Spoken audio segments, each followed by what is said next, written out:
everybody. This is the Nubia Review.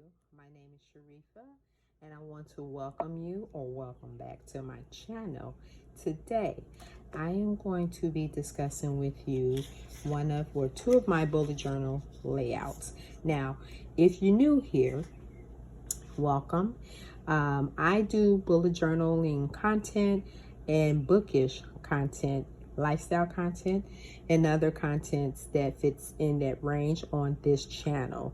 And so today I'm going to be bringing to you two of the layouts that I've been currently using on my bullet journal, and I just wanted to share with you and the methods that I'm using. So there is set up. This is the bare bone structure for both layouts, and as you can see, both layouts, they look different, but they function the same, right? Let me get into this first layout. Now, this first layout, I have different methods that I use, so I'm going to explain all of them to you. The first method that I use is the Ivy Lee method. This Ivy Lee method was created, of course, by the person name is Ivy Lee, and I'll go into the history of Ivy Lee on a different video. However, he created this method that you put down your 6 priorities of the day, and you put them in order to how they should be done, which one is more important, etc., etc. Any task that doesn't get done, it moves over to the next day. Plain and simple. And that's how I've been using the Ivy Lee method for about 4 months. And so this second part right here, the second area, is called my circular journaling method, and it allows me to keep up writing about my experiences for the day. So I start off with a goal, and then from that goal I move from what happens in the earlier part of the day, the latter part of the day, and then a summary of my day. The sidebar, we're going to go back over here to the sidebar. Now, these boxes are connected to everything that's going on this page. So my task list, I may have notes or locations or contact people that I need to talk to or communicate with. I use that first box for that. That is specifically for that.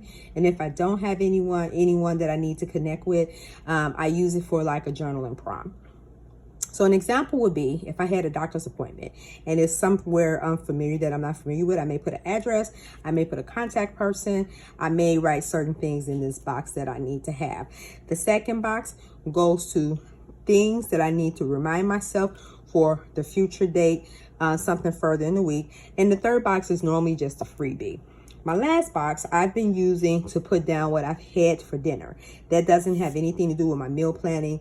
It's just what I've had for dinner, which in most cases don't match my meal planning. And so that is my layout for my sidebar. Now, right here, I've added this. I would say in the month of April, I started this. I write down things that's going on, current affairs, things that's going on in my personal life. And so I just put a little box right here just to kind of signify the occasion. May is Mental Health Awareness Month. We are now in May. And so I use this box right here to write anything about mental health awareness, whether it's a recipe, whether it's a book that I need to read, whether it's a something about someone who's doing something, to champion mental health awareness. I use this little box right here. It's good to isolate your paper on certain sections, so when you look at that section in the future, you know what it's for, right? And so we got this bottom part down here where I use rapid logging, and I got that method from Ryder Carroll. So as you can see, I'm using different type of methods to help me solidify my day. A lot of times this empty space down here, if I'm not rapid logging, I'm just journaling about my day. Okay, and so on the other side, I'm doing the same thing. However, I have more journaling space at the top. And in some days I do need it, and some days I don't. So same method, goal, inspiration for today. first part of my day, second part of my day, and a conclusion. And then the difference is, instead of having one sidebar, I just have this short sidebar at the bottom, which I use it in the same instances. I still use the Ivy Lee method. I'm still talking about social awareness topics, and I'm still using this as an information box to coincide with my list. And of course, what I had for dinner that day. So this is my setup for now.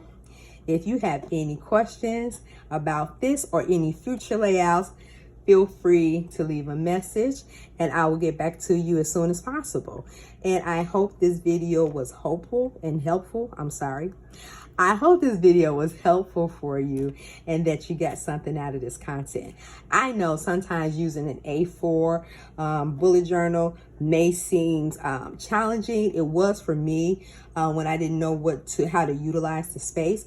But now that I'm taking those risks and learning how to utilize the space in full, it is a pleasure. So stay tuned for more content on bullet journaling, reading journaling, and bookish content. So until then, have a good day. Bye-bye.